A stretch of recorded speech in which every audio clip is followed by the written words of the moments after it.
பார்வையாளர்களே, இன்று நீதித்துறையை கேள்விக்குள்ளாக்கிய ஒரு அதிர்ச்சிகரமான சம்பவத்தைப் பற்றி சுருக்கமாக பார்க்கலாம். இந்த இந்தியாவின் தமிழ்நாடு மாநிலம் தூத்துக்குடி மாவட்டத்தில் நடந்தது. இது உள்ளூர் வியாபாரியான பி.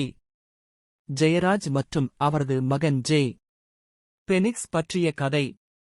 ஜூன் 2020 மாதத்தில் லாக்டவுன் நேரத்தில் கடையை தாமதமாக திறந்ததாக கூறி போலீஸ் இருவரையும் கைது செய்தது.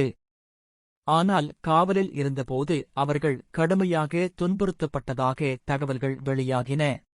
இதனால் சில நாட்களில் முதலில் மகனும் பின்னர் தந்தையும் உயிரிழந்தனர். இந்த சம்பவம் நாடு முழுவதும் பெரும் அதிருப்தியை ஏற்படுத்தியது.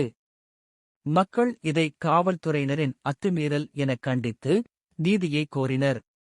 நீண்டகால விசாரணைக்குப் பிறகு சம்பந்தப்பட்ட 9 போலீஸ்காரர்களுக்கு மரண தண்டனை விதிக்கப்பட்டது. இது சட்டத்தின் முன் யாரும் மேலல்ல என்பதை நினைவூட்டுகிறது. இந்த சம்பவம் ஒரு குடும்பத்தின் துயரமே அல்ல, அதிகாரத்தின் தவறான பயன்படுத்தல் எவ்வளவு ஆபத்தானது என்பதையும் காட்டுகிறது.